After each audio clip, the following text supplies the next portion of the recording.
What's going on, and welcome to Joe's Geek Show, the video series of We Talk Comics, and today we've got The Flash, issue number 755, The Flash Age Finale.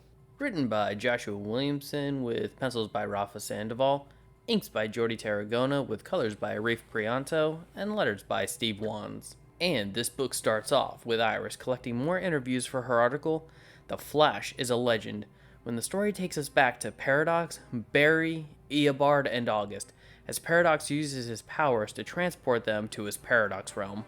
Barry and Eobard are about to fight when August breaks them up as they witness a time storm of all the times Paradox had killed Barry.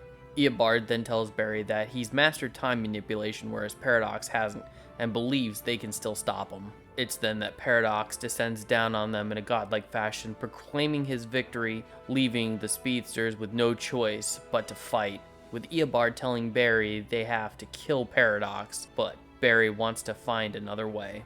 Barry even tries to appeal to Eobard's ego, telling Eobard to show him how it's done since he's the expert on time manipulation. The Reverse Flash races into the time stream, coming to the day that the Flash had fought the Turtle, and uses his powers to keep Chris in the moment rather than being yanked into the Paradox realm. This causes Paradox to quickly evaporate out of existence, causing his realm to begin crumbling. Eobard then returns to help Barry and August escape, leading them back to the moment after Paradox and Godspeed had left. Barry then sees Iris and rushes into her arms, while August stops Eobard from leaving, begging him to tell him who killed his brother if he knew. Then, in a shocking twist, Eobard admits he was the one that killed August's brother before snapping August's neck. Barry races in to get his friend's body, threatening to kill Eobard, who then pummels the Flash before racing back into the time stream, saying he's going to get himself a family of his own, a Reverse Flash family. And this story was nothing short of frustrating. I mean, the solution to defeating Paradox was simple, but it made no sense. Within the established non-rules of the whole Paradox's powers and the time manipulation, wouldn't keeping him in the moment just create another Paradox, giving Paradox more power?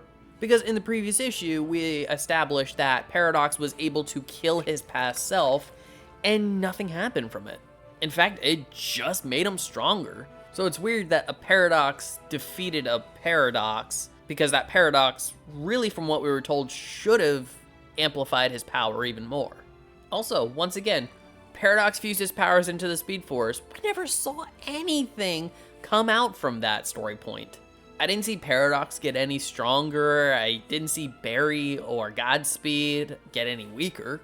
And I know it's a bit easy to say, oh, it's all about paradoxes, so nothing has to make sense. The story is just, it can be jumbled up, because paradoxes. But if that's the point and nothing truly matters, then what was the overall point of the story?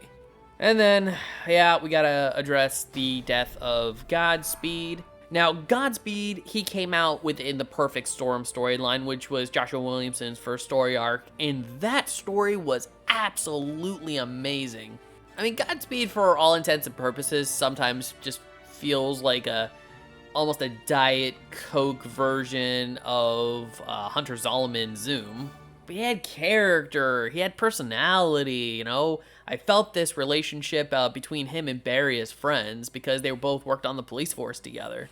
And his suit design was pretty rad. And really, I would say, is easily the best thing to come out of Joshua Williamson's run. Now, I thinking that quite possibly he might return some point later, which is also the same thought that I had about the future Commander Cold, but that has failed to happen. So really, it's up in the air, and for right now, I gotta assume he's dead.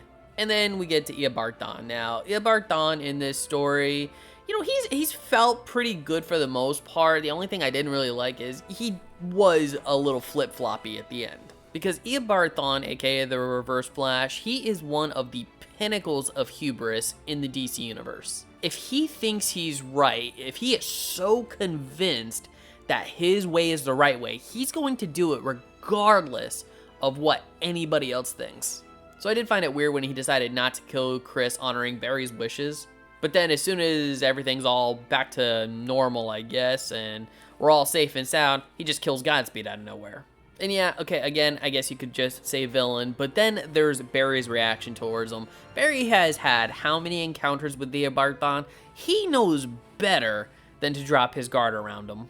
I mean, I feel like Barry Allen, especially when Iris was coming up, would just be kind of like, oh, hey, Iris, you just chill over there for a few minutes. I need to keep my eyes on this guy right here. And all of these elements packed together have essentially created my least favorite story arc in Joshua Williamson's Flash run.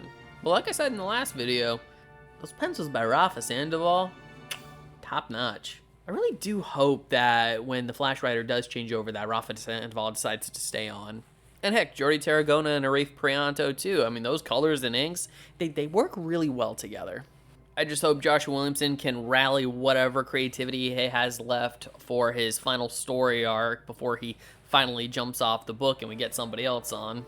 Because as of right now, much like the comic at the moment, the future of The Flash looks just a little bleak. And with that, I'm going to grade The Flash issue 755 a 6.5. So The Flash issue 755, have you read this book? I would love to hear your thoughts. Please leave your comments in the comment section below. And if you like this video, I'd love it if you'd smash that like button, share it with some friends. Subscribe if you're not subscribed already, and ring that notification bell for more comic book content. And if you're wondering what to watch next, consider one of these 2 videos. And don't forget to check out the playlist for the rest of The Flash Volume 5 right up here. Alright, take care, have a great day, and as always, stay geeky.